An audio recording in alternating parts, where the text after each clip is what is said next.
Iniciemos esta serie con el propósito de presentar el contexto real que surge varias generaciones antes de Yeshua y que llevó finalmente a los cristianos a interpretar su vida y mensaje con una mente condicionada a factores sociales propios de la cultura no judía, donde la figura del Nazareno fue vista y explicada 100, 200, 300 y 400 años después de su muerte.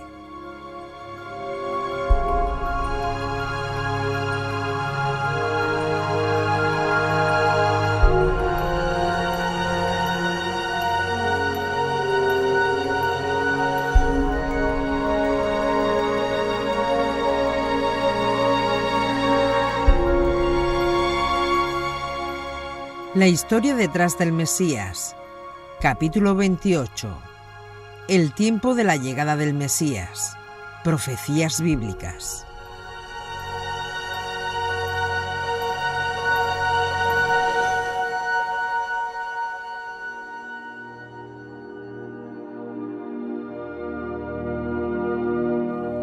Iniciemos un viaje trascendental, importante e incluso exigente, pero ameno, a través del mundo de las escrituras bíblicas para conocer la historia detrás del Mesías. Y hemos expuesto en los 27 capítulos previos de ciertas tendencias que existen en el mundo antiguo, en la manera de transmitir ciertas historias que nosotros tenemos que conocer de forma apropiada a la hora de acercarnos a libros tan antiguos como son los rollos, las copias y los escritos que conforman el Tanaj o la Biblia hebrea y el Nuevo Testamento. Es sumamente importante saber que todo lo que vamos a estudiar está fundamentado en lo que hemos venido exponiendo en capítulos previos, pues estas conclusiones están afianzadas en todo lo ya expuesto.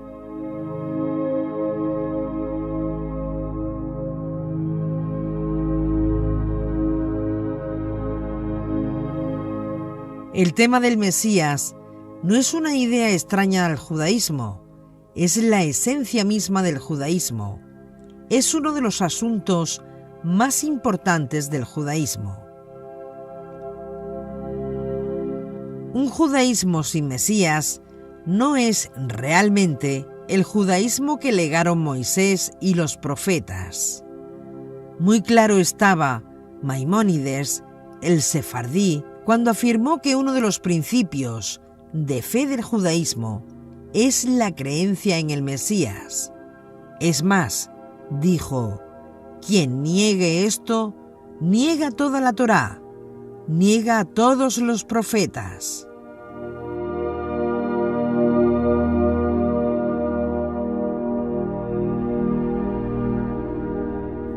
Sobre el Mesías hemos realizado, además de en esta larga serie, más de 40 documentales sobre el tema del Mesías.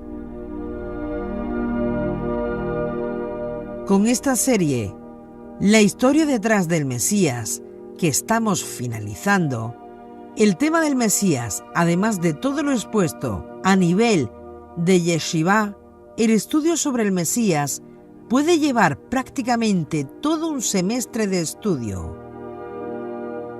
Dicen los rabinos que lamentablemente muchos quieren aprender judaísmo sin completar estudios sobre el Mashiach, sobre el Mesías, independientemente quién sea el candidato.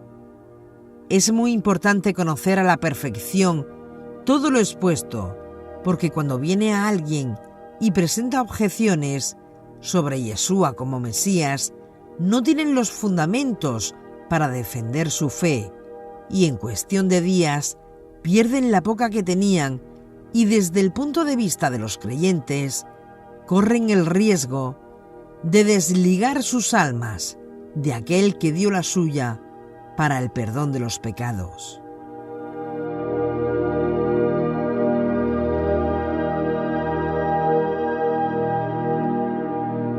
Y es bien evidente que en el judaísmo talmúdico se mueve un espíritu anti-Yeshua, no anti-Mesías, anti-Yeshua. Cualquier cosa menos Yeshua, cualquier candidato menos Yeshua.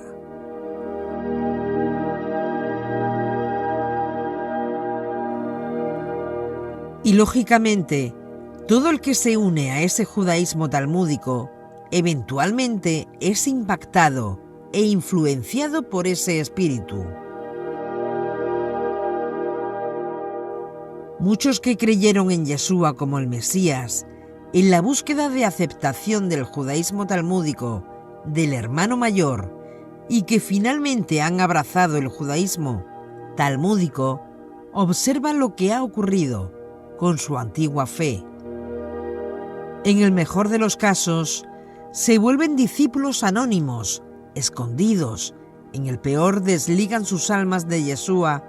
Y no solamente eso, muchos se vuelven sus más acérrimos enemigos, denigrando a Yeshua y, por supuesto, a otras personas, como nosotros, que solo por estudiar y presentar estos datos somos presa de una violencia verbal inimaginable. Dicen los rabinos, hicieron eso con el árbol verde, imagina que no harán con el árbol seco.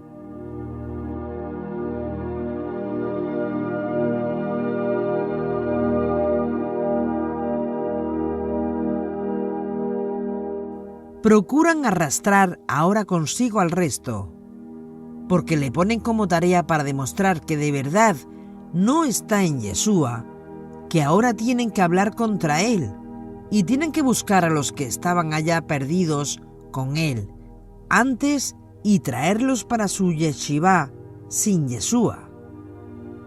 Y esas son las tareas que le ponen como parte de su proceso. Y esa mentalidad de exclusividad que lleva la idea de que por cuanto no eres como ellos o no estás en su partido, no somos nada, eso no es otra cosa que apartheid vestido de religión.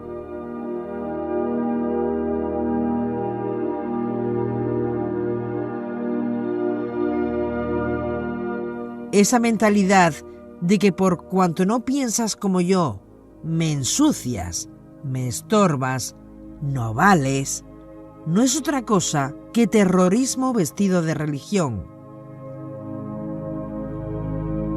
Y eso es lo que ha llevado al odio sin causa y lo que sigue llevando al odio sin causa, que fue la causa de la destrucción del segundo templo. Y como dice algún rabino, podría ser la causa de no frenarse la dilación de la última y final redención.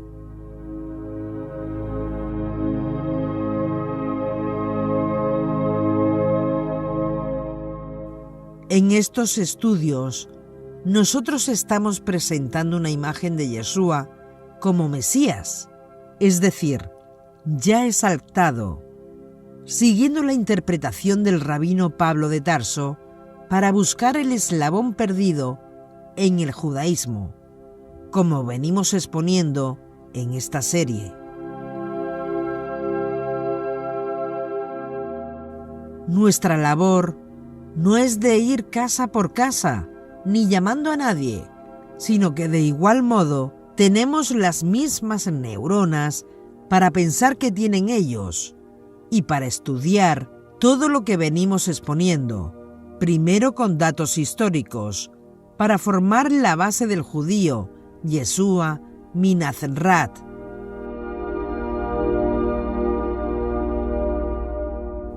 Yehoshua ben Yosef, o en arameo, Yehoshua bar Yosef, Yeshua hijo de José, como un profeta, sanador y maestro de Torá. Y una vez analizada su historia, también su vida interpretada por sus estudiantes y Pablo de Tarso, con la creencia firme de que había sido resucitado por el Dios uno y único de Israel y del mundo, lo que lo proclamó Señor y Mesías, dándole Dios a Yeshua el nombre sobre todo nombre, es decir, Yuhei Bajei, como ya estudiamos, para que toda rodilla se doble delante de él. Esa es una teología muy judía y profunda del Mesías, en la persona de Yeshua, como el candidato elegido por la secta de los nazarenos. Y este estudio que exponemos en público, se sea creyente o no, sirva para repensar todo y se derriben las malas interpretaciones heredadas de la Iglesia Católica Universal. Porque el cristianismo se convirtió en lo mismo que el judaísmo talmúdico, pero cada uno en una cara opuesta de la moneda.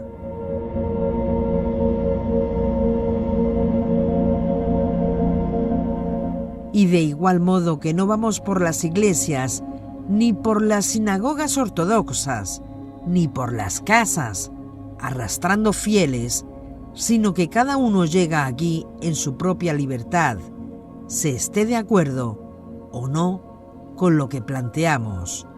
La misma libertad que damos a los demás, la exigimos para nosotros.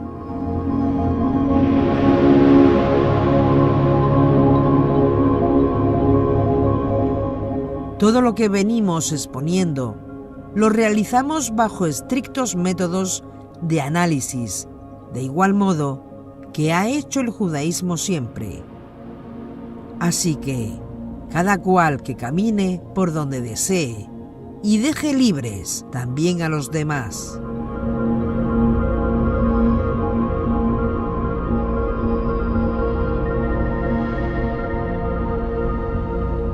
Entonces, cuando alguno de ellos venga o llegue a una persona con argumentos en contra, por ejemplo, de esta u otra exégesis, y no le den la oportunidad de razonar por su propia elección, eso indica que puedes estar presente de extremistas religiosos.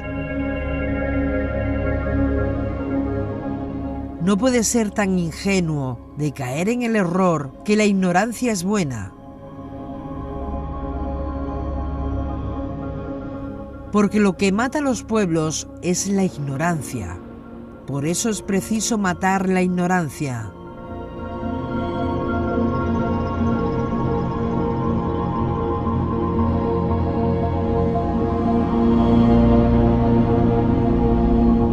Nuestra primera línea de pensamiento en todas estas series de estudio es la importancia de tener un modelo correcto para la identificación del Mesías según el judaísmo, no según el cristianismo.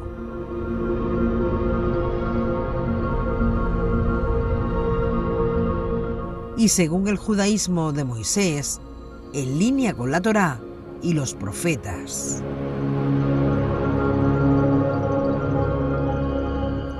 Es decir, ¿cómo se identifica al Mesías? No estamos hablando de Yeshua, estamos hablando de Mashiach.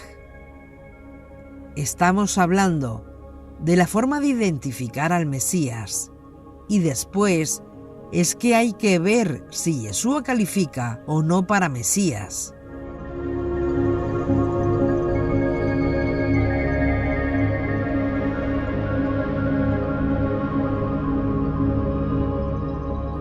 Estamos hablando de la posición, del oficio del Mesías.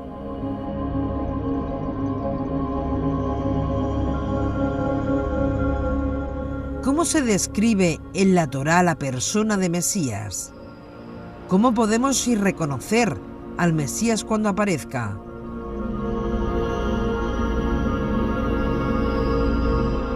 ¿Cuáles son sus credenciales?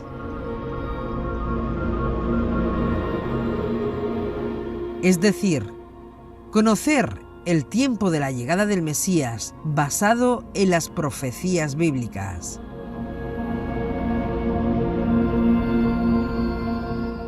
Y es por eso que venimos exponiendo que existen dos modelos o dos criterios para determinar la identidad del Mesías. Uno es el modelo propuesto por el judaísmo de los nazarenos y el otro es el modelo propuesto por el judaísmo talmúdico. Según el modelo del nazareno, el Mesías debe realizar dos funciones: una función sacerdotal, como Mesías que sufre y muere para expiar los pecados de los hijos de Israel, como fue anunciado por Daniel y otros profetas. Y segundo, una función monárquica, como un Mesías que surge de la muerte y que implanta después la edad mesiánica, también anunciada por el profeta Daniel y por otros profetas.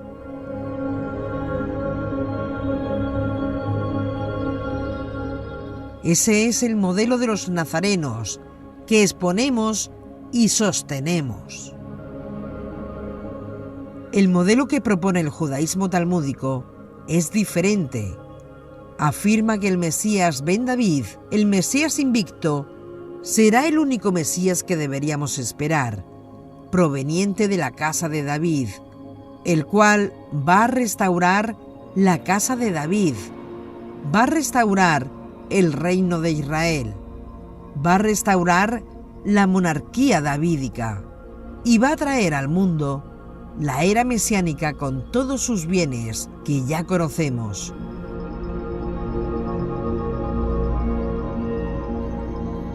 El primero de los cuales es finalmente hacer que el hombre tenga total y perfecta conciencia del Dios de Israel.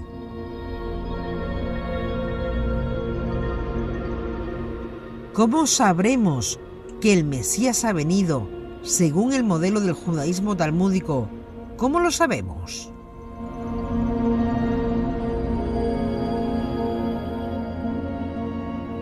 No hay nada más que mirar el mundo alrededor nuestra y mirar si hay alguien de la casa de David que haya logrado traer paz a la tierra o que haya eliminado la idolatría de la tierra, que haya abundancia material, que haya paz con justicia para todos, etc.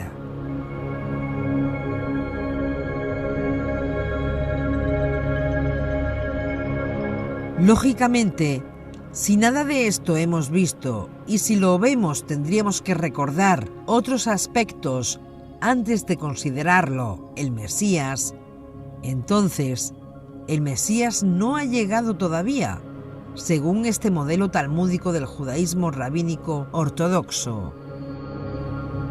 Y obvia y lógicamente, si el Mesías no ha llegado, consecuentemente para ese pensamiento, Yeshua no puede ser el Mesías anunciado por los profetas hebreos porque no ha cumplido ninguna de las profecías que está supuesto que el Mesías cumpla.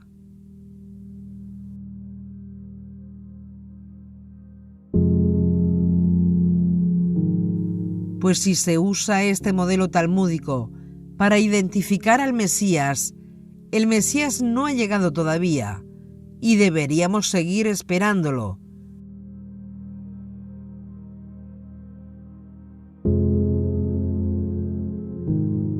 Pero si se usa el modelo del judaísmo de los nazarenos, Yeshua es el único que califica como Mesías sacerdotal y por tanto podemos estar seguros que va a culminar también su oficio monárquico.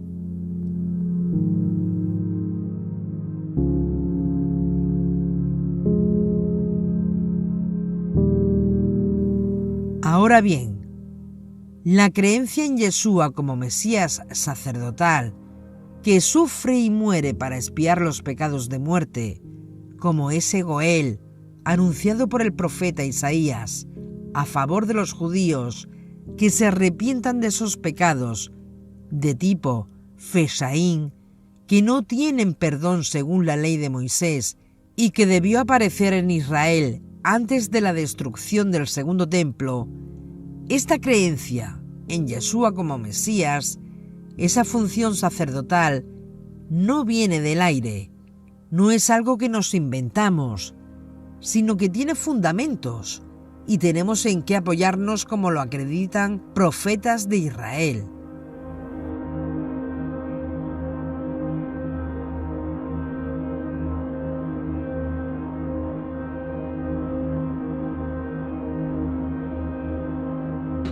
Y es muy importante conocer el tiempo cuando deberá aparecer el Mesías en Israel.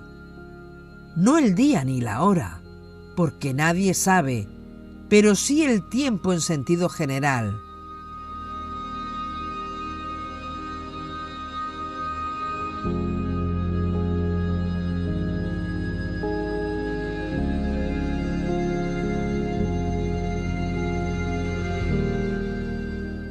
Y es muy importante estudiar el argumento del Mesías que se revela, muere, es quitado de nosotros por un tiempo y reaparece otra vez para completar su obra exactamente como Moisés.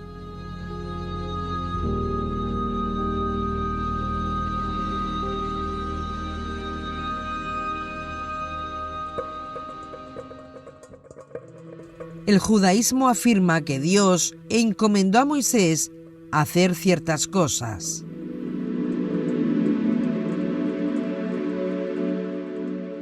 Él hizo algunas, no todas. Las otras las va a terminar cuando Dios lo resucite. Vamos a estudiar lo relativo al tiempo general para la aparición del Mesías. Sabemos que el tema del cálculo del tiempo para la aparición del Mesías tiene muchas variantes y es una idea que debemos cuidarnos de estar haciendo cálculos. Porque todo indica que la Torá no apoya esa idea de estar haciendo cálculos y poniendo fechas.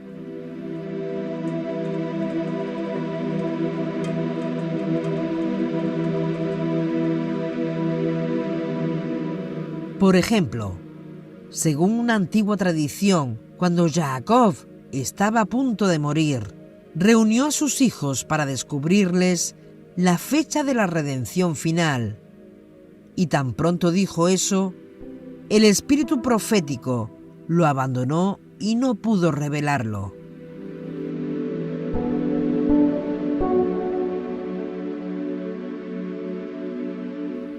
Aún en el caso del profeta y visionario Daniel, el ángel le dijo: «Estas cosas están cerradas hasta que llegue el tiempo del fin».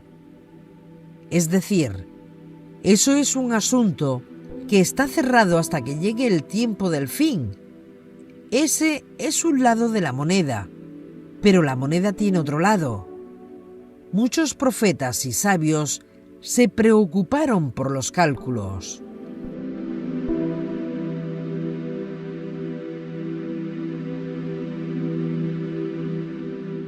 El propio Maimónides, del cual sabemos que no quería meterse en el tema de los pronósticos del tiempo para la redención final, porque tiene el potencial de producir falsos mesías y tiene el potencial de llevar al pueblo a un punto donde pierda la fe en el Mesías, el propio Maimónides finalmente acaba ofreciendo su propio cálculo para la fecha de la redención final.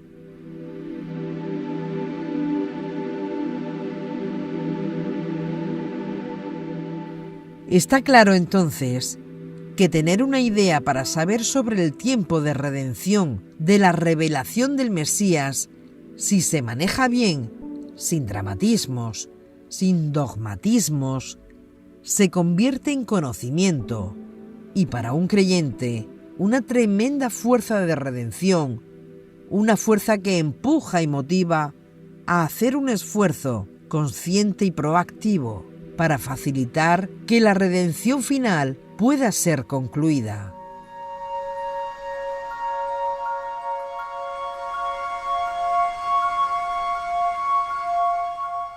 Y esto es lo que explica por qué los profetas y sabios hebreos antiguos diligentemente rastrearon las profecías y rastrearon las genealogías bíblicas para ver los tiempos en el que el anunciado hijo de David debería aparecer en Israel.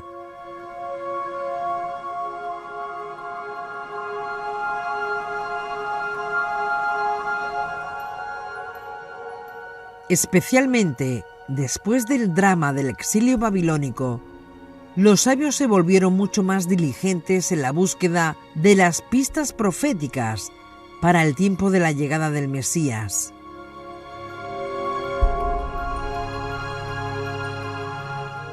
Y aunque estas expectaciones tenían sus variables, los escritos de los rabinos antiguos demuestran que durante los primeros 50 años del primer siglo, es decir, en la época de Yeshua, las expectaciones por la revelación del Mesías, hijo de David, estaban en su punto máximo de ebullición.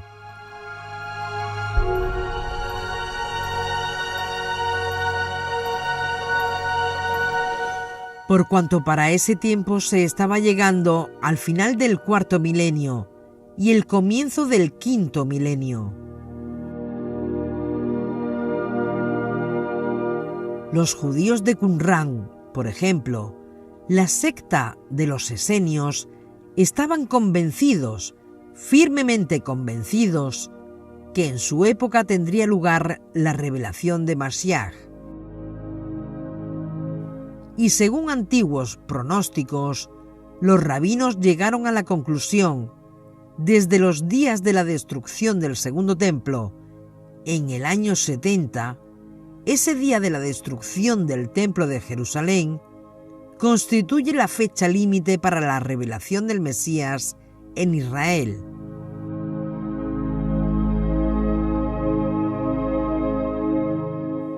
Vamos a ver esto por la Escritura.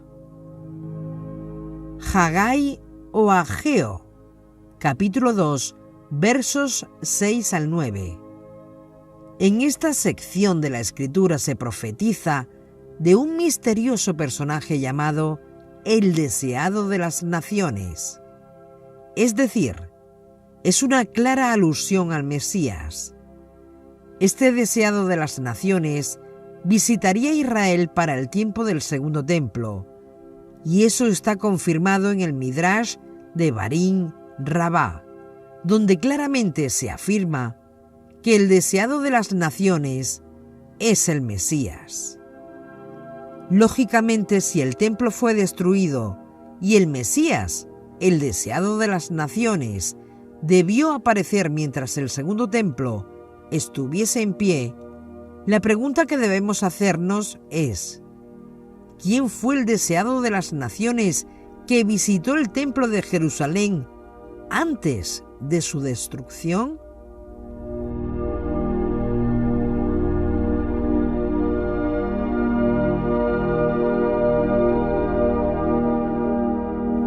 Y si no lo visitó, ¿cuándo podría entonces venir el Mesías si el tiempo para su aparición ya pasó?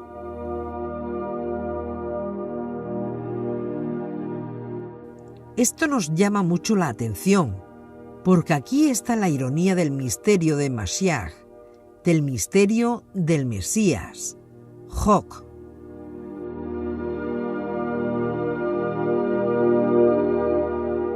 Mientras por un lado rastrearon y buscaron el tiempo para la revelación del Mesías, que debió aparecer antes de la destrucción del segundo templo, afirmaron, por el otro se utiliza una metodología que impide ver precisamente al Mesías que estaban buscando.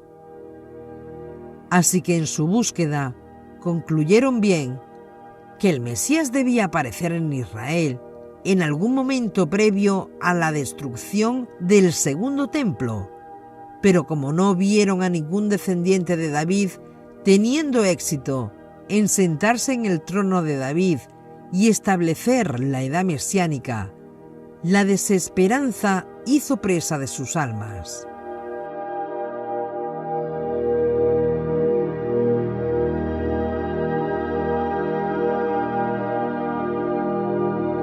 Así que Hagai o Ageo, el profeta bíblico, anunció que el Mesías debería aparecer en Israel durante el tiempo cuando el segundo templo estuviese en pie y que coincidiría con el final del cuarto milenio de la historia humana.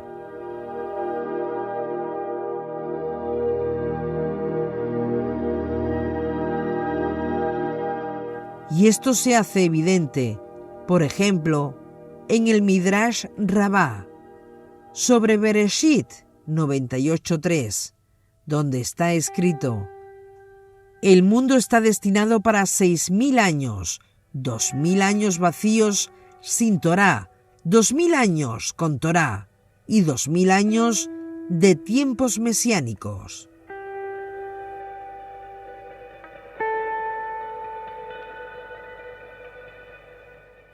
Aunque este Midrash no establece una cronología firme y fija para la revelación del Mesías, y los tiempos mesiánicos no han sido una realidad hasta nuestros propios días, por otro lado, indica, más o menos, la preocupación de los rabinos de que el Mesías debería aparecer antes de la destrucción del segundo templo, cuando, según sus cálculos, debería seguirle 2.000 años de tiempos mesiánicos.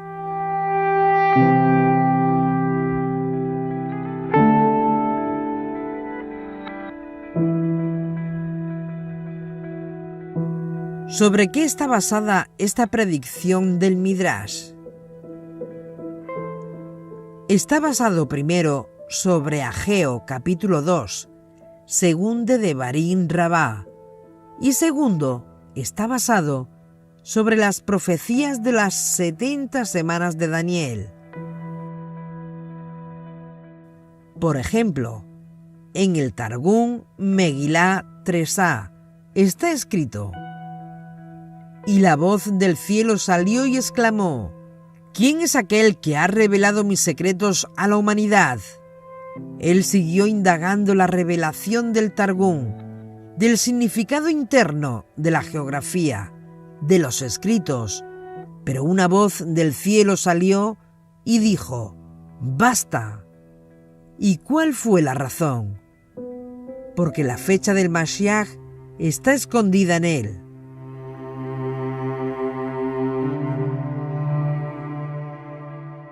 Así que el propio Targum nos está diciendo que la fecha para el Mesías está revelado, está escondido en la profecía de las 70 semanas de Daniel. Y como vimos en capítulos pasados, la profecía de Daniel también declara que el templo será destruido en algún momento, después de las 69 semanas, como está declarado en Nazir 32b, donde Rabí Yosef habla concerniente al segundo templo y citamos: si yo hubiera estado allí, les habría dicho: ¿no está escrito el templo de Adonai, el templo de Adonai, el templo de Adonai, el templo de Adonai son estos? Lo cual apunta a la destrucción del primer y segundo templo.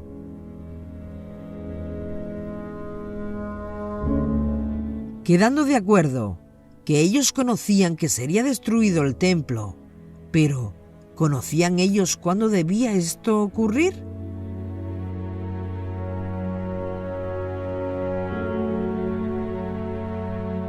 El tratado Nazir 32b, el rabí Abayé responde: ¿no conocían ellos cuándo? ¿No está escrito 70 semanas de años están determinadas para el pueblo y para la santa ciudad?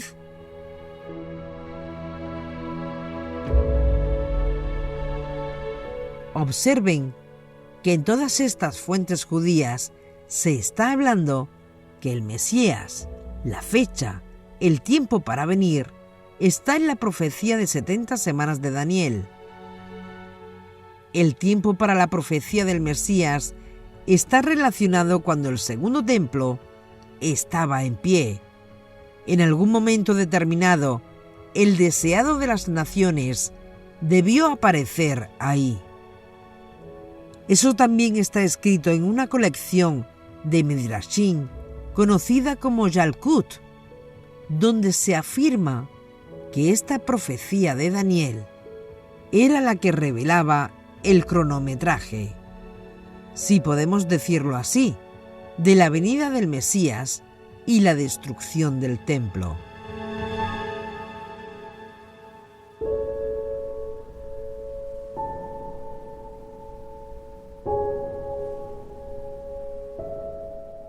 El hecho es que la profecía de Daniel, con toda la manipulación teológica que le puedan hacer para descartar a Yeshua, está hablando del tiempo de la venida del Mesías.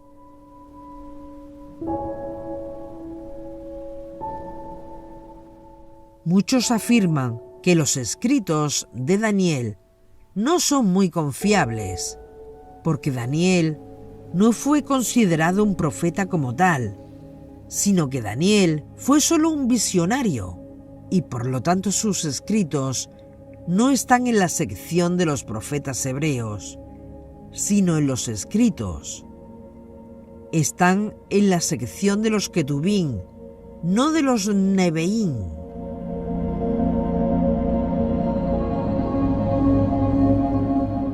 Y en efecto, tanto en el Talmud y en otros escritos judíos más, afirma que Daniel no puede ser considerado profeta, porque nunca en ningún lugar de su profecía, de sus escritos, se dice que él es un nabí.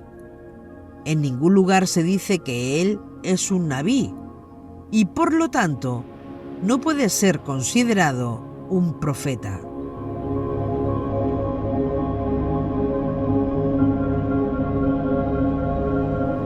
Sin embargo, y en contraste con esto, otro tratado talmúdico, Sanedrín 93b e incluso 94a, documenta que Daniel fue más grande que los profetas Ageo, Zacarías y Malaquías, porque Daniel vio la visión del sacerdote celestial, mientras que estos tres profetas no lo vieron.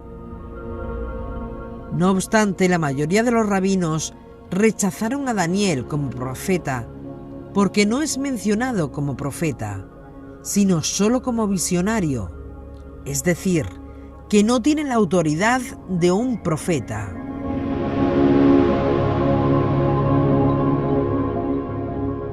Esto es un grave problema, porque si esto fuese así, entonces todos los profetas que están en la sección de los profetas de la Biblia hebrea y que no son específicamente nombrados o llamados profetas, tampoco deberían estar allí. Y resulta que en la sección de los profetas tenemos 9 profetas que no son llamados profetas.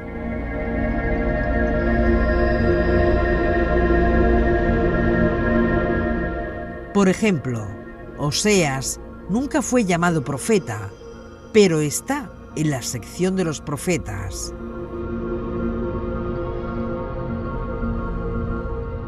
Joel nunca es llamado profeta, pero está en la sección de los profetas. Abdías nunca es llamado profeta, pero está en la sección de los profetas. Jonás nunca es llamado profeta, pero está en la sección de los profetas. Mica está en la sección de los profetas, pero en ningún lugar es llamado profeta. Nahum está en la sección de los profetas, pero nunca es llamado profeta. Sofonías está en la sección de los profetas, pero nunca es llamado profeta. Amós está en la sección de los profetas, pero nunca es llamado profeta. Malaquías está en la sección de los profetas, pero nunca es llamado profeta. Entonces, si porque en el libro de Daniel no se le llame profeta, ¿lo vamos a excluir de ser un profeta?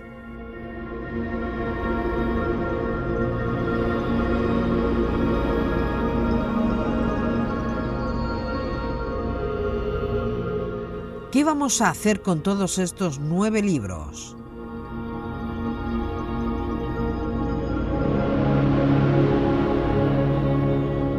Ahora bien, la pregunta es, ¿por qué los rabinos se esforzaron por sacar a Daniel de los profetas?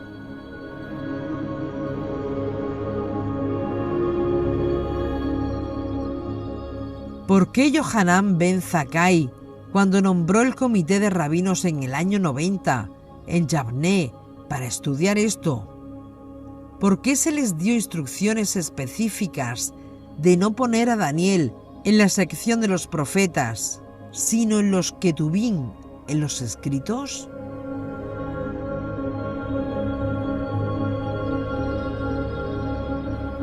Lógicamente, si esto pasó en el año 90, 20 años después de la destrucción del segundo templo, si Daniel es uno de los que tiene la fecha escondida para la revelación del Mesías y su profecía establece que el tiempo para la manifestación del Mesías, y el único que sí establece que el tiempo para la manifestación del Mesías es antes de la destrucción del segundo templo, y el único que califica para ese puesto dentro de este rango de tiempo es Yeshua, está claro el serio problema que tienen los rabinos, afirmando que el Mesías no ha venido aún, cuando Daniel exige que el Mesías haga su aparición en Israel durante los días de la existencia del segundo templo, no después.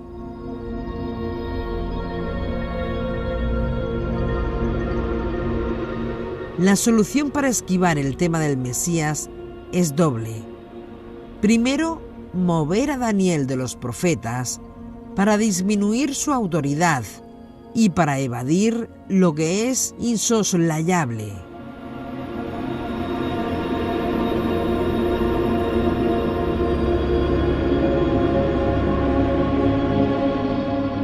Y segundo, prohibir el estudio al pueblo judío de los cálculos de los días cuando deberá aparecer el Mesías, específicamente en el libro de Daniel, porque todo judío que estudia esto bien, si es honesto, llega a la conclusión de que el Mesías, el deseado de las naciones, debió hacer su aparición en Israel antes de la destrucción del segundo templo.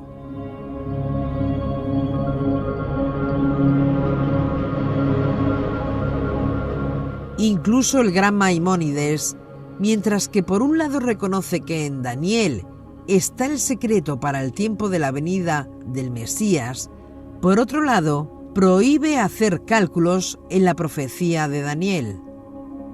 Y esto no nos lo estamos inventando.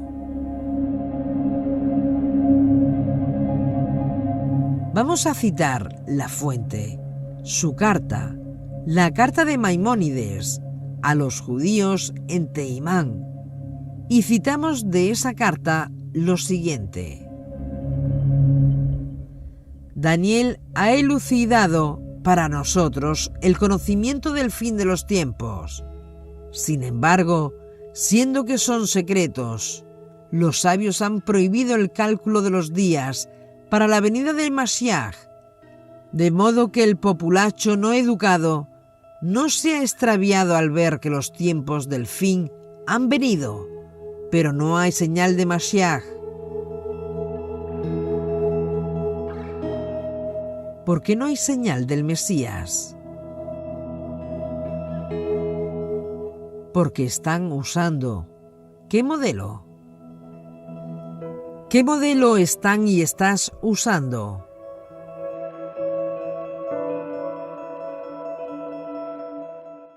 Por eso que no hay señal del Mesías. Esa es la lógica del judaísmo talmúdico, en su afán por eliminar toda la posibilidad de un Mesías que tenga que hacer su aparición durante los días del segundo templo. Y si solo se agarran a ese modelo, previsiblemente el Mesías que salga, por muchos portentos que realice, acabará en un fiasco. Y el que tenga oídos para oír, oiga. De modo que no podemos ignorar que los sabios antiguos vieron en las profecías de las 70 semanas de Daniel secretos proféticos sobre la revelación del Mesías en Israel. Pero hay más todavía. No solo el profeta Hagai o Ageo y el profeta Daniel aportan pruebas para deducir que el Mesías debió hacer su aparición en Israel para la época cuando el segundo templo estuviese en pie, sino que hay muchas más evidencias todavía en el judaísmo. Y observen que nosotros, ahora, para probar esto, no estamos citando nada del Nuevo Testamento. No estamos citando absolutamente nada del Nuevo Testamento, aunque lo pareciera.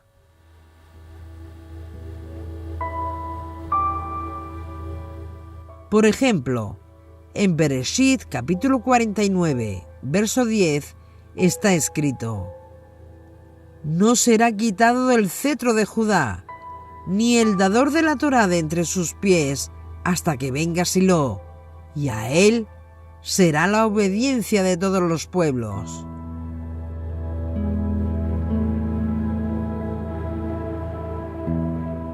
Nosotros sabemos ya que Silo es una referencia velada al Mesías. La pregunta ahora es: ¿cuándo fue quitado el cetro de Judá? Porque dice aquí que cuando el cetro de Judá se ha quitado, viene Mashiach, viene el Mesías.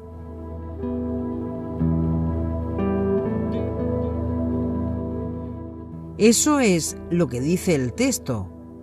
La pregunta es: ¿cuándo le fue quitado el cetro a Judá y qué cosa es el cetro?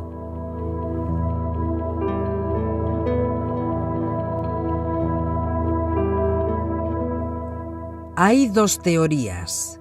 Una, que el cetro se refiere exclusivamente a la dinastía monárquica, y basado en eso, el último rey del linaje de David fue depuesto por Nabucodonosor en el año 587 antes del Mesías.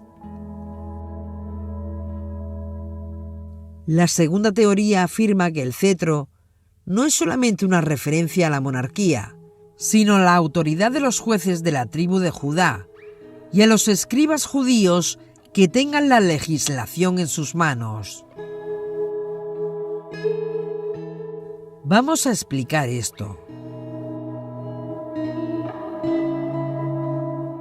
Esta segunda teoría dice que el cetro significa la autoridad para legislar, es decir, para tener independencia absoluta jurídicamente. Cuando ese derecho, ese cetro se ha quitado en Israel, el Mesías deberá aparecer.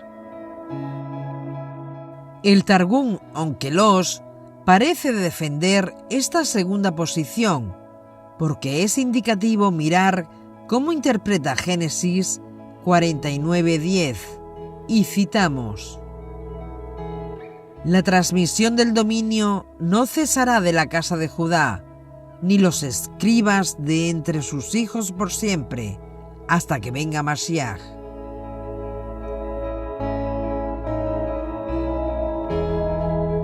Lógicamente, la transmisión del dominio es el concepto que tiene Onkelos del cetro.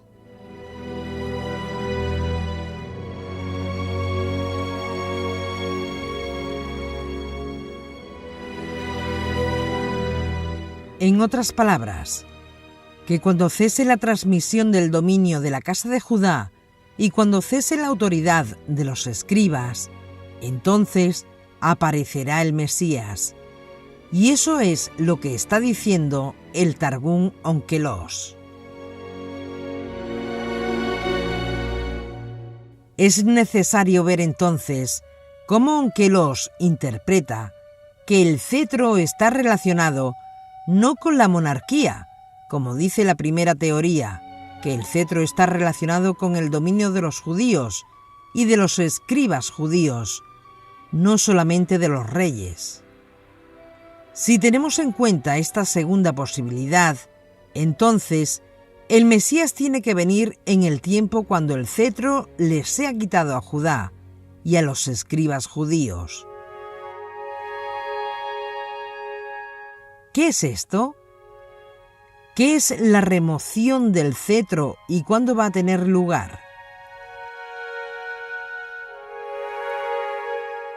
La respuesta la encontramos en el Talmud Jerusalmi, en el folio 24a del Tratado Sanedrín, donde está escrito, y citamos: un poco más de 40 años antes de la destrucción del templo, el poder de pronunciar sentencias de muerte le fue quitado a los judíos.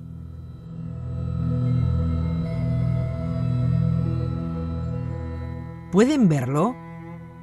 Y también está escrito en el mismo tratado, pero en el Talmud Babli, lo siguiente, y citamos: cuando los miembros del Sanedrín se encontraron privados de su derecho sobre la vida y la muerte, una consternación general tomó posesión de ellos, y cubrieron sus cabezas con ceniza, y sus cuerpos con arpillera, y exclamaron: ¿quién estará para con nosotros? Porque el cetro se ha quitado de Judá y Mashiach no ha venido. El cetro ha sido quitado de Judá y el Mesías no ha venido. El hecho de que los rabinos que escribieron sobre esto no relacionaron el cetro exclusivamente con la terminación de la monarquía que tuvo lugar en el 587, antes de la Era Común, nos dice que la segunda teoría es la más apropiada para interpretar Génesis capítulo 49, verso 10.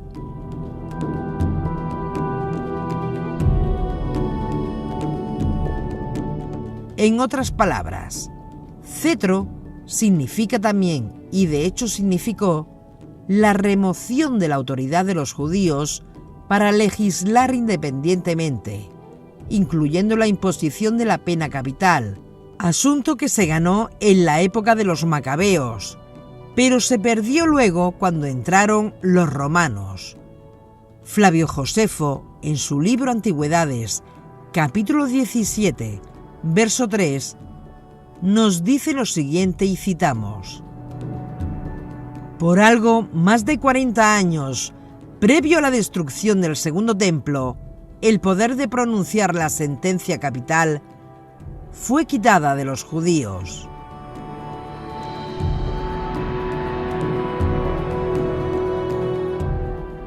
Ahora podemos entender el lamento.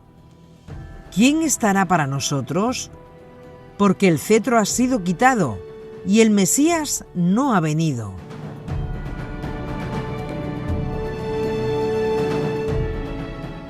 Lógicamente, el cetro es una referencia a la autoridad para independencia judicial, no solamente la pérdida de la monarquía.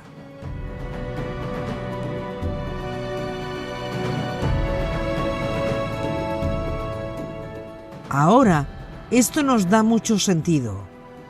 En otras palabras, al ver que los romanos quitaron a los jueces de Israel el poder para pronunciar sentencia capital, los rabinos vieron ahí el cumplimiento de la profecía de Génesis 47, donde se afirmó que el cetro no sería quitado de Israel hasta que apareciera Silo, es decir, Mashiach.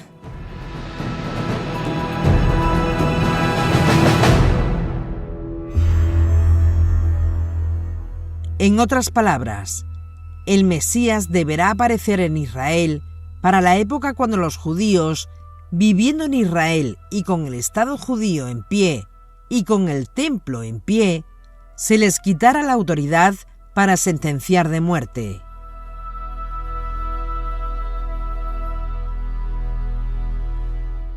En la época de los macabeos, Israel tenía esa autoridad.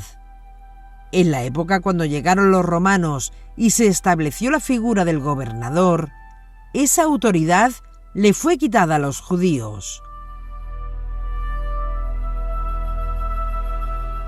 Por tanto, y basado en estas evidencias, para la época cuando los romanos le quitaron a los judíos esta autoridad, cuando solamente el procurador romano podía sentenciar la pena capital, el Mesías debía aparecer en Israel. Entonces, si no apareció, algo está mal. Si no apareció, algo está mal. De ahí lo que encontramos en el Talmud.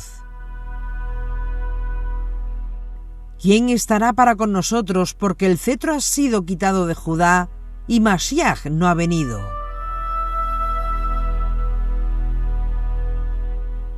Por eso hablamos antes del misterio de la ironía del Mashiach, que mientras por un lado rastrearon y buscaron el tiempo para la revelación del Mesías, que debió aparecer antes de que el segundo templo fuera destruido, que debió aparecer justo después cuando el cetro le fuese quitado a Judá, confirmado ahora, en la época cuando entran los romanos y a los judíos se les quita la autoridad para legislar sobre pena capital, y lógicamente es el escenario del tiempo donde el Mesías tiene que aparecer, por utilizar una metodología que les impedía ver precisamente al Mesías.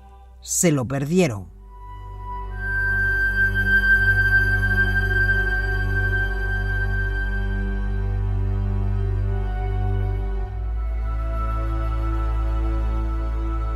¿Por qué no lo vieron? Porque estaban utilizando un modelo equivocado.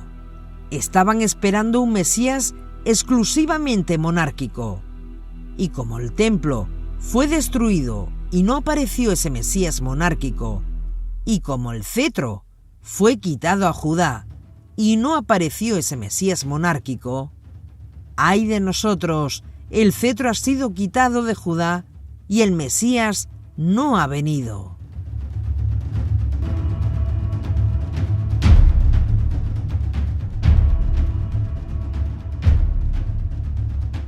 Pero paremos este argumento un momento. ¿Qué Mesías? ¿Qué Mesías están buscando?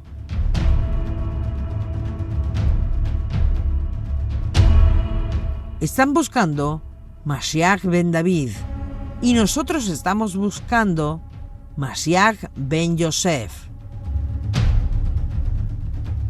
Están buscando el Mesías invicto, y nosotros estamos buscando el Mesías sacerdotal.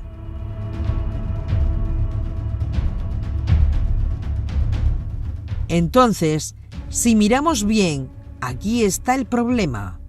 Al ver solamente y buscar solamente un Mesías fuerte, un Mesías monárquico, que se siente en el trono de David, y a pesar de estas cosas, no aparece.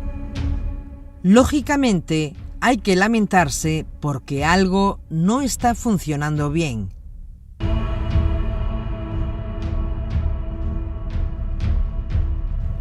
Ya comentamos en otras ocasiones los requisitos para ser el Mesías, que ahora vamos a enumerar, y los cuales deben cumplirse al pie de la letra. 1. El Mesías debe de ser judío. Deuteronomio 17:15, Números 24:17. 2. Tiene que ser miembro de la tribu de Judá. Génesis 49:10. Y descendiente, varón directo tanto del rey David.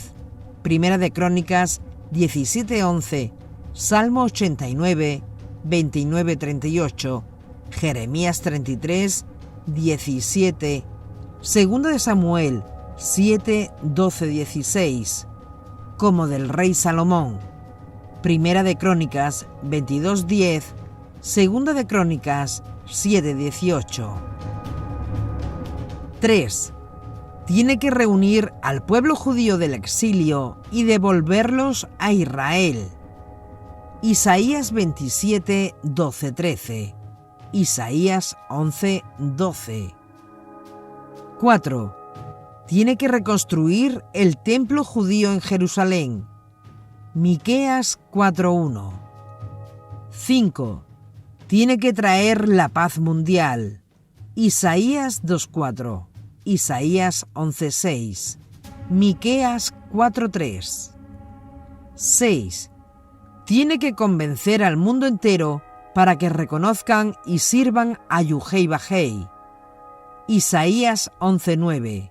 Isaías 45. Sofonías 3:9.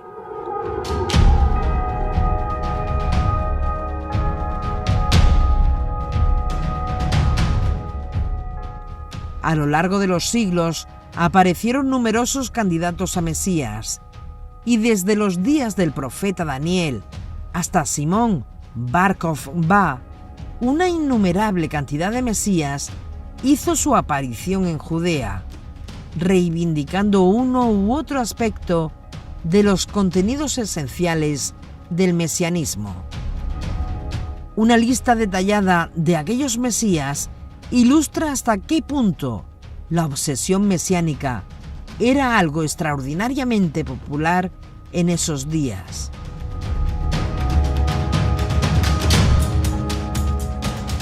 De los cientos de Mesías que hubo en Judea, de los siglos I y II, vamos a ver aquellos de quienes se tiene registro en la historia.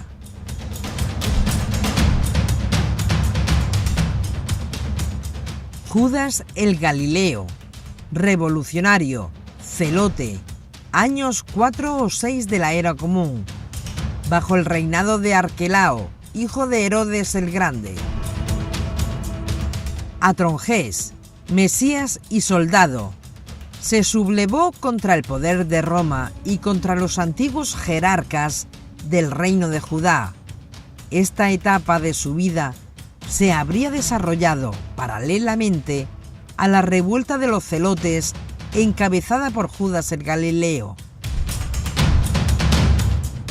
Simón el insurrecto se proclamó rey de los judíos, esto es, Mesías, y que en su calidad de tal habría incitado al pueblo al pillaje y la rebelión, encendiéndole fuego al palacio de Jericó. Teudas, el Moisés del Jordán, reconocido como uno de los más relevantes mesías de esa época, junto al Bautista, junto a Yeshua y junto a Simón el Mago, muriendo cerca del año 45, cuando Cuspio Fado era el procurador romano en Judea. Juan el Bautista comenzó a predicar alrededor del año 28 de la era común. El carácter de su ministerio habría sido casi por completa de naturaleza ascética, por la que retirado en el desierto solía emerger únicamente cuando se trataba de bautizar a sus seguidores en el río Jordán. El final de este Mesías no habría sido en nada distinto al final de todos los otros Mesías del siglo I. Llevado ante el rey sirio Herodes Antipas, habría sido decapitado y su cabeza entregada luego a una bailarina de palacio.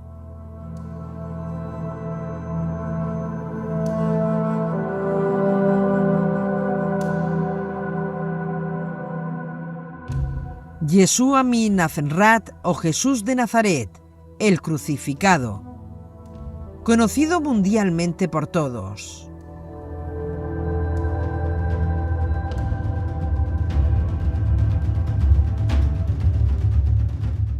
Simón el Mago, nació en Gita, en Samaria, y en cuanto es nacido en Samaria se le reconoce como samaritano.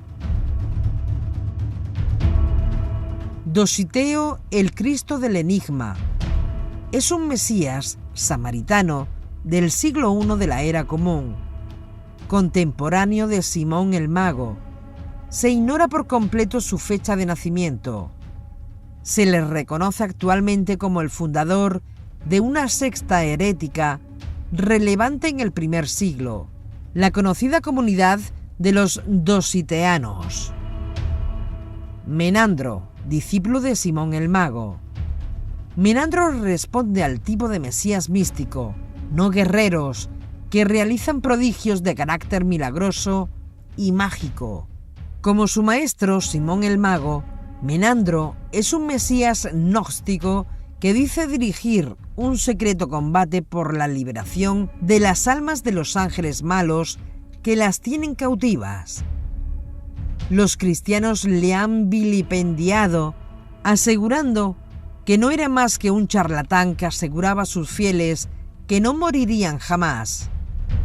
No se sabe mucho más de este olvidado Mesías, salvo el que junto a Simón el Mago y Dositeo constituyen la tríada de Mesías samaritanos que a su vez comparten su inclinación por la gnosis. Bar Jesús. Poco se sabe de este Mesías, salvo lo poco que de él se dice en el Nuevo Testamento. Se ignora por completo su data de nacimiento y las circunstancias de su vida, pero se presume que tuvo que haber vivido hacia mediados del siglo I, por lo que habría sido ligeramente posterior a Yeshua. El Nuevo Testamento lo presenta como un burdo hechicero que habría formado parte de la corte del procónsul romano en Chipre.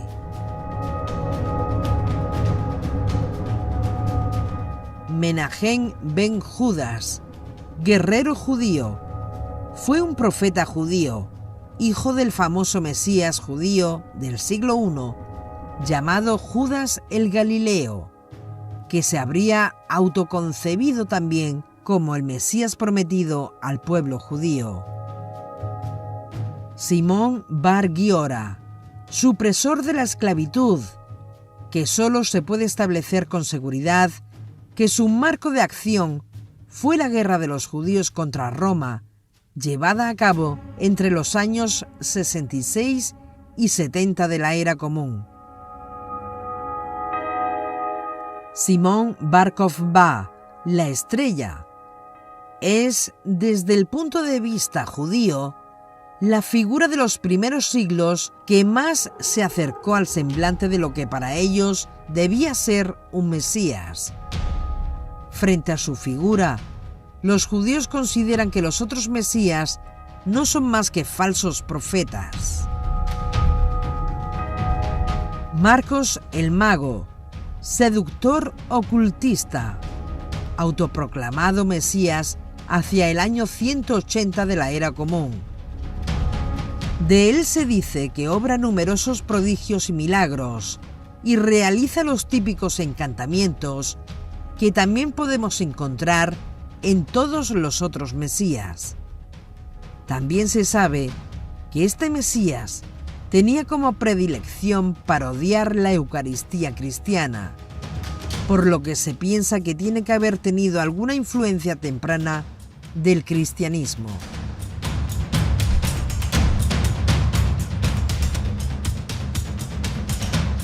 Shabbatai Tzvi, entre los años 1626 y 1676. Fue un rabino judío que afirmó ser el Mesías, inspirador de uno de los movimientos mesiánicos más importantes de la historia judía. Es el fundador de la secta turca de los sabateos. Menahem Mendel Schneerson, 1902-1994. Fue el séptimo líder de la dinastía jasídica Chabad Lubavitch y sus discípulos lo declararon el Mesías de Israel. otro venerado rabino, Eliezer Shach, que reside en la localidad israelí de Petah Tikvah. Fue durante décadas su gran adversario y calificó como herejía el que sus discípulos le consagraran en vida Mesías de Israel. El rabino ha muerto hoy, pero se reencarnará, dijo llorando desconsoladamente uno de sus Hasidim, discípulos, al trascender la noticia de su muerte en Nueva York, después de estar 3 meses en coma.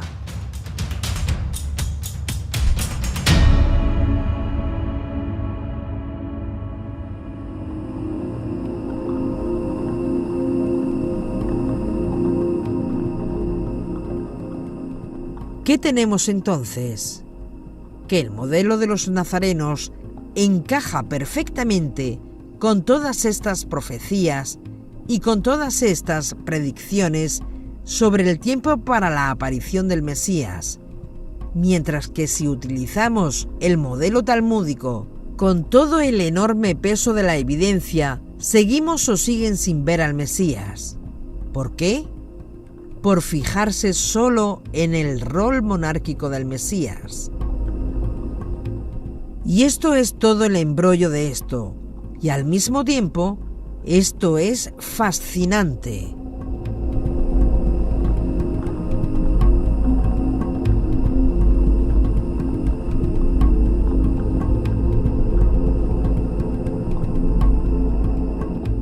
Este es un asunto que se tiene que estudiar, rumiar, pensar, repensar, estudiar la escritura y buscar todas estas fuentes que hemos mencionado y estudiarlas y mirarlas por uno mismo, para que no solamente las escuches, sino para que si ves lo mismo, entre en la cabeza para tener muy claro el concepto de Mesías.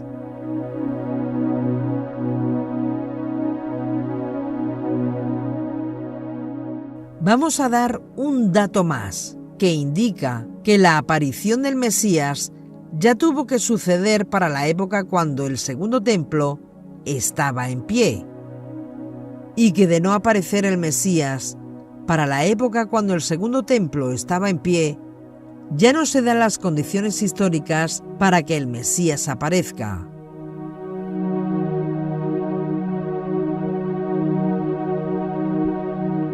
Prestemos atención. La suerte de Azazel y el cordón rojo son 2 señales. No solamente el profeta Hagai o Jadeo, sino el profeta Daniel, y no solamente el hecho de la remoción, de la alusión del cetro de Judá, con la remoción que hicieron los romanos, que no le permitieron a los jueces de Israel tener dominio sobre la pena capital, sino que hay 2 evidencias más: la suerte de Azazel y el cordón rojo.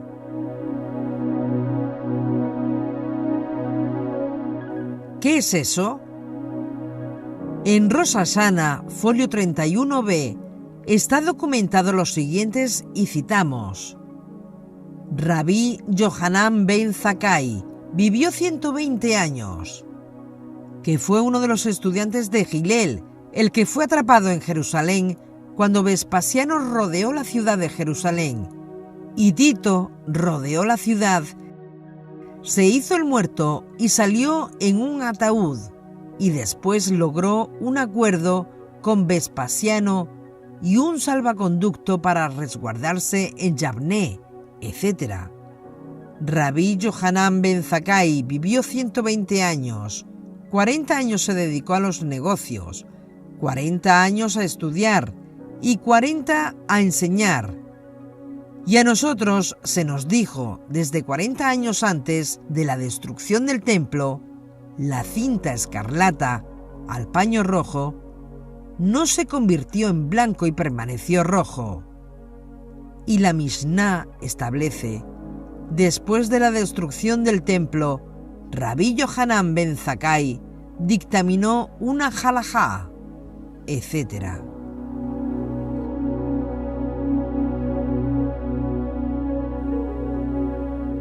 Lo que queremos aclarar que este tratado de Rosh Hashanah está siendo una referencia cronológica sobre la halajá de la fruta y no sobre Mashiach, para nada. Nos da un dato como sin importancia, pero que tiene tremenda importancia para el tema que estamos estudiando. Y es que la cinta escarlata, el paño rojo, no se volvió nunca más blanco, sino que permaneció rojo desde el año 30 hasta el año 70, cuando tuvo lugar la destrucción del segundo templo. Repetimos que aunque los rabinos están en este tratado reflexionando sobre el tema de los pecados de Israel y de otras cosas, sin querer queriendo nos dan un dato que es sumamente interesante en el tema que estamos estudiando. El cordón rojo nunca se volvió blanco, 40 años antes de la destrucción del templo. El templo fue destruido en el año 70, menos 40 es 30. ¿En qué año murió Yeshua? Y es por eso que debemos tener en cuenta esa cronología. Dice este tratado que desde el año 30 hasta el año 70, el paño rojo nunca más se volvió blanco. Recuerden esto porque después volveremos con esto. Algo similar encontramos en Yomá 39b, otro tratado talmúdico, y dice así: durante los últimos 40 años, antes de la destrucción del templo, la suerte nunca cayó en la mano derecha, ni el cordón escarlata se tornó blanco, ni la luz más occidental brilló, ni las puertas de Heikal se abrieron por sí mismas, hasta que Rabí Yohanan ben Zakkai las reprendió diciendo: Ejal, Ejal, ¿por qué tienes que ser la alarma tú misma? Yo sé que serás destruido, porque Zekaya ha venido, lo profetizó. En el día de Yom Kippur, los sacerdotes tomaban 2 machos cabríos y se lo traían al sumo sacerdote. Le ponían uno debajo de su mano derecha y le ponían otro debajo de su mano izquierda. Uno de esos 2 machos cabríos sería enviado por un levita al desierto para Azazel. El otro sería sacrificado y su sangre introducida en el lugar santísimo. Los sacerdotes le daban al sumo sacerdote 2 planchas de cobre. En una de las planchas decía por la parte de abajo: para Azazel, y otra decía: para Yuhei Baahei. Y entonces las mezclaba y cogía una con la mano derecha y otra con la izquierda, poniéndolas encima de los chivos, y entonces las mostraba para ver el texto.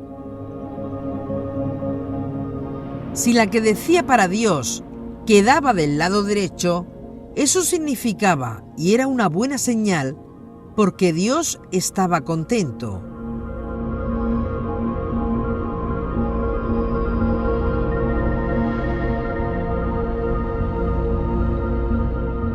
La sangre, ese animal del lado derecho, iba para el lugar santísimo, y la sangre del animal del lado izquierdo iba para el desierto. Ahora bien, en ese contexto, veamos de nuevo lo que dice Rosh Hashanah 31b. Durante los últimos 40 años antes de la destrucción del templo, la suerte nunca cayó del lado derecho. La suerte nunca cayó del lado derecho. 40 años previos a la destrucción del templo, la porción de la mano derecha del Cohen Gadol sobre los sacrificios de las cabras había cesado como era antiguamente. ¿Cuándo ocurrió esto? 40 años antes de la destrucción del templo. ¿Y cuándo murió Yeshua? En el año 30 aproximadamente, Es decir, después de la muerte violenta de Yeshua, Dios no permitió que ninguna vez más, por 40 años seguidos, la buena señal cayera sobre el macho cabrío destinado para el lugar santísimo. Siempre cayó del lado del animal destinado para Azazel. Ahora, la pregunta que se hacen muchos rabinos es: ¿por qué Dios ha permitido eso? Porque estamos hablando de Yom Kippur. Estamos hablando de quitar los pecados de Israel. Estamos hablando de perdón. ¿Qué probabilidades matemáticamente hablando existían de que por 40 años, es decir, 40 veces haciendo este sorteo, cayera siempre la plancha de cobre en el mismo lugar como mala señal? Si nosotros tomamos 2 planchas de cobre, una dice para Yuhei Bajei y otra dice para Azazel, los 2 animales delante, se barajan las tablillas. ¿Qué posibilidades hay que en 40 veces caiga siempre de la misma manera? Vamos a verlo.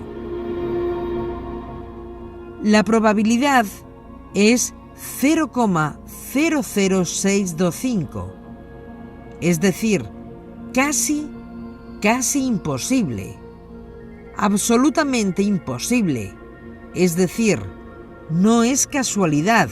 Según las leyes de las probabilidades matemáticas, esto no pasaría en 40 ocasiones sucesivas. Algún año, alguna vez, debió caer del lado derecho, pero eso no fue así, como vimos que está documentado.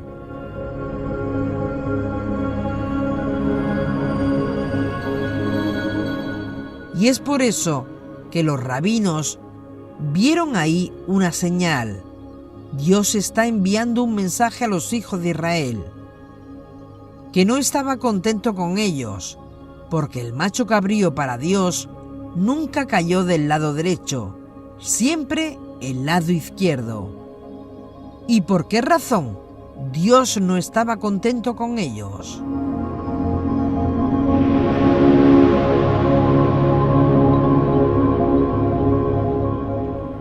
¿Qué hicieron mal?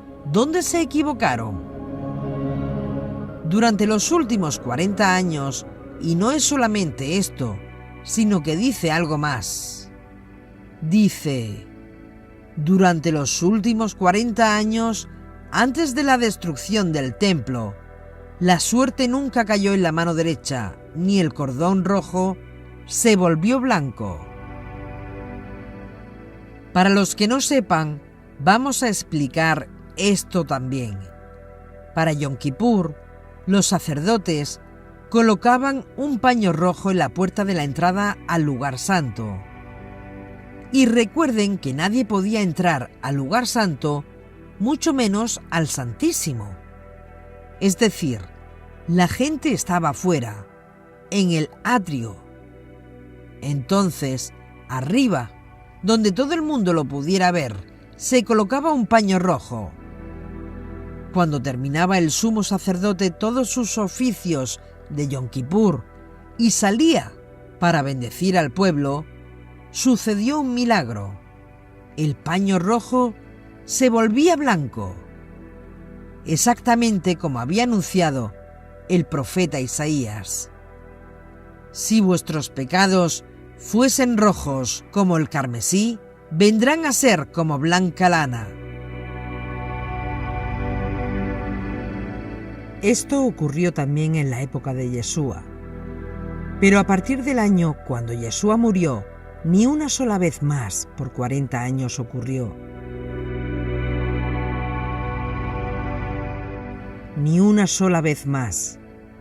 Todos los años, cuando terminaba Yom Kippur, el cordón rojo seguía rojo. No se volvió blanco nunca más. Y esto lógicamente era una mala señal. ¿Por qué Dios no permitió más que el milagro de la señal del perdón tuviera lugar? Nunca más se volvió blanco durante esos 40 años que el templo estuvo en pie.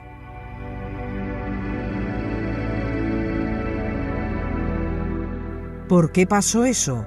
¿Por qué estaba Dios triste con el pueblo judío?, se preguntan los rabinos.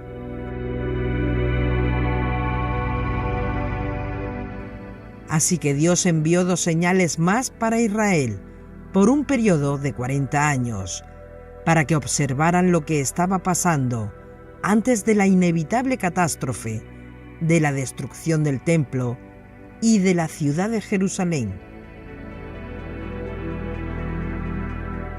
Entonces, tenemos este testimonio durante los últimos 40 años, antes de la destrucción del templo.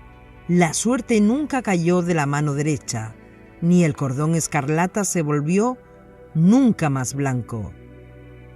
¿Dice eso algo o no dice nada? Para nosotros sí. Pero hay más. Dice, ni la luz occidental brilló otra vez, ni las puertas de Jecal se abrieron por sí mismas.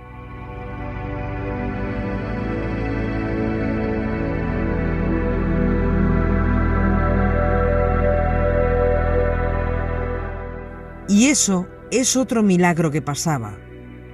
La luz occidental en las puertas de Jecal, que se abrían por sí mismas, cuando la luz más occidental se mantenía encendida, es una buena señal de que Dios estaba contento con Israel.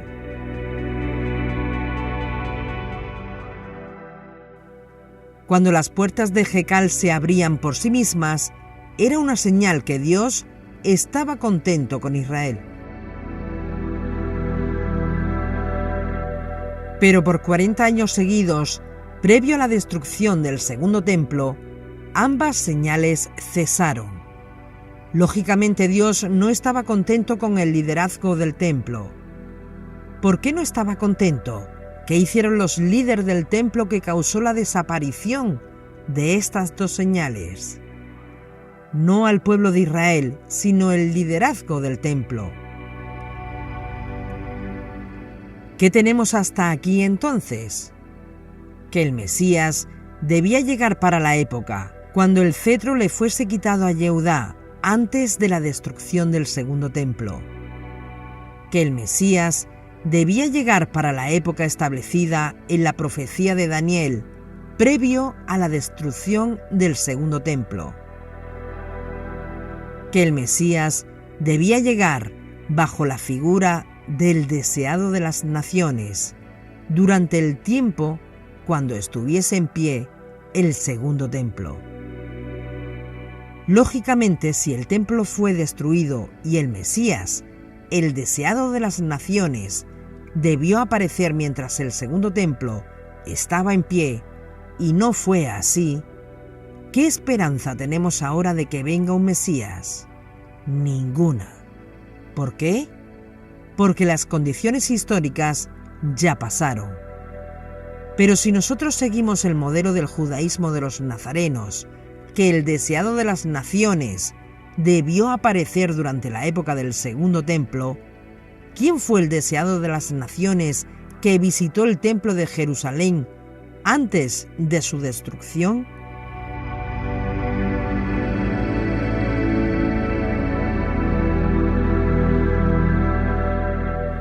¿Quién fue el que dijo, que todo el mundo lo escuchó, uno más grande que el templo está aquí? ¿Qué rabino dijo eso alguna vez?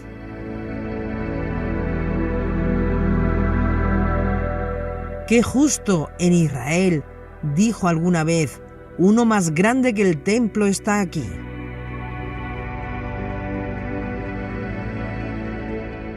Y si Yeshua no es el Mesías, ¿entonces quién?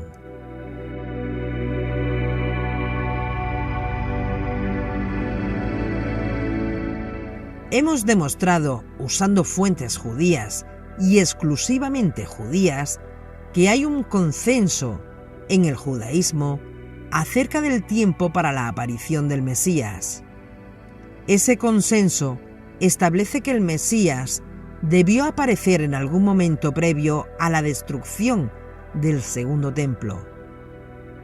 Lógicamente, el único candidato a Mesías que aún hoy día reclama el trono de David y que cumple con este criterio de los tiempos para la revelación del Mesías es Yeshua.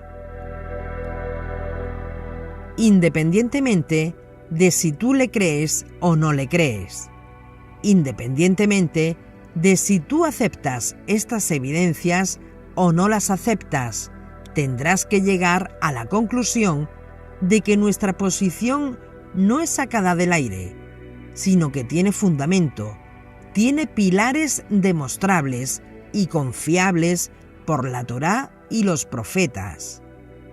Es decir, tenemos en qué apoyarnos.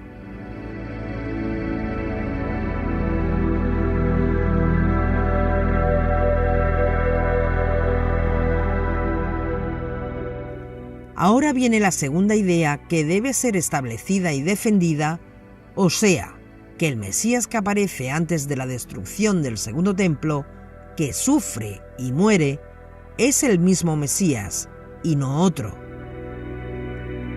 sino el mismo Mesías ben David que aparecerá después para completar su rol mesiánico anunciado por los profetas. Por supuesto, en este punto, imaginamos a los detractores de Yeshua diciendo que no hay ningún lugar en la Escritura, en la Biblia hebrea, que diga que el Mesías aparece 2 veces, que es un invento cristiano. Y tenemos que decir que absolutamente no hay ningún lugar en la Escritura que diga eso, pero está llena de eso.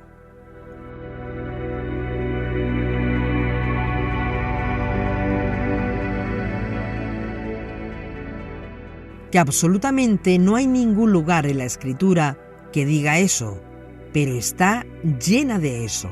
Y sacar eso a la luz es un gran desafío. En otras ocasiones hemos citado a Maimónides, el sefardí, porque él era y es una autoridad en el judaísmo talmúdico, y en su extraordinaria obra Mishneh Torah, en la sección de los reyes, la ley número 4 dice lo siguiente: si se levantase un rey de la casa de David que estudia y profundiza en la Torá y se ocupa de las mitzvot, como David, su antepasado, de acuerdo a la Torá escrita y oral, y encaminar a todo Israel a transitar en ella y reparar las brechas, y si él luchar las guerras de Dios, nosotros podemos por convicción considerarlo Mashiach Bejasaká, que quiere decir potencial Mesías. Si él tiene éxito en lo anterior, reconstruye el Beit Hamikdash en su sitio, reúne la diáspora de Israel. Él es definitivamente Mashiach Badai, es decir, no potencialmente el Mesías, sino indisputablemente el Mesías. Y por lo tanto, perfeccionará el mundo entero para servir a Dios unidos, como está escrito Sofonías 3:9.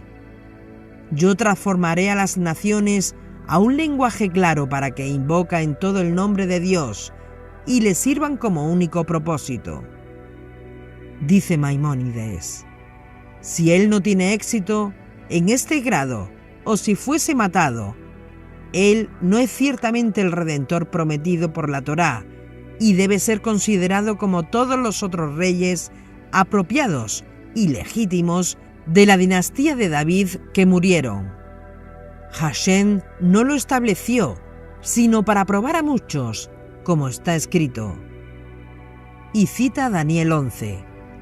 Algunos de los sabios tropezarán para purgar, refinar y para clarificar hasta el tiempo designado para el que todavía tiene que venir.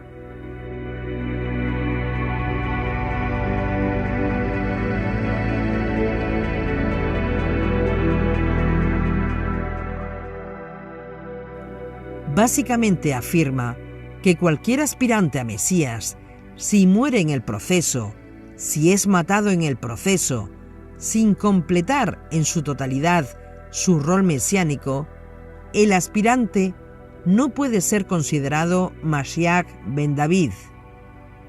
Claro, y es por esa razón que Bar Koshiba, nombrado Mesías por el legendario Rabí Akiva en el año 130 y 235 de la era actual, no fue considerado más el Mesías. ¿Por qué? Porque lo mataron sin terminar su rol mesiánico.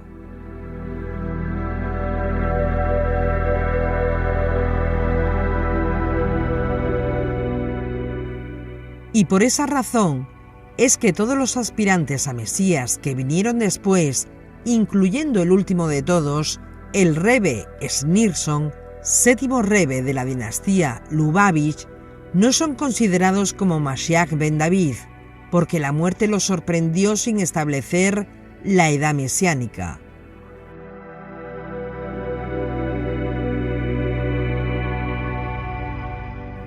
¿Por qué entonces, si Yeshua no logró completar la edad mesiánica, pues lo mataron, nosotros insistimos que sí califica para ser Mashiach ben David?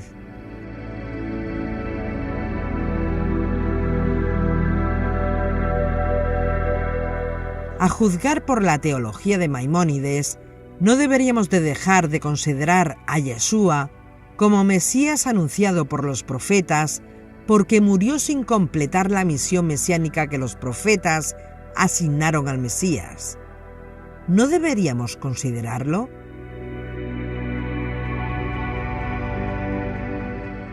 Un gran rabino o un gran profeta, un gran maestro, pero nunca el Mesías ben David, porque murió sin completar lo que tenía que hacer.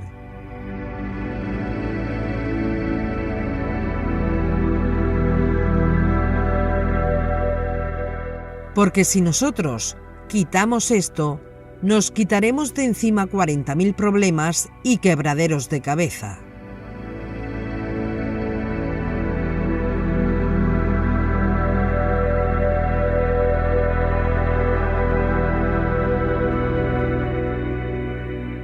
En el judaísmo talmúdico, decir que, bueno, fue un gran profeta, un gran hombre, lo intentó, no lo logró, vamos a esperar a otro. Basta que se dijera eso para quitarse problemas en Israel.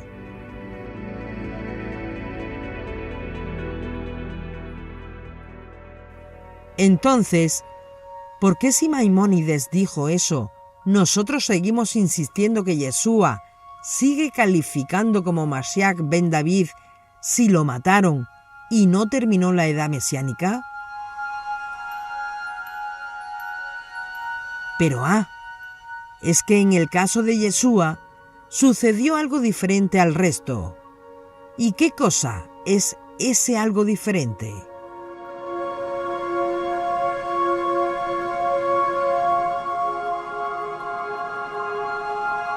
Vamos a analizar juntos este desafío y vamos a demostrar por la Torá y por la tradición del pueblo judío que es perfectamente lógico que sea así.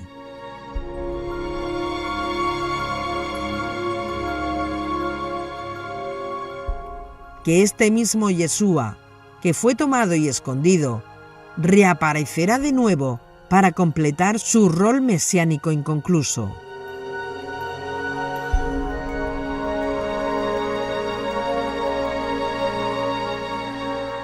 Todo quedará mucho más claro entonces, pero eso será en el siguiente capítulo de la historia detrás del Mesías.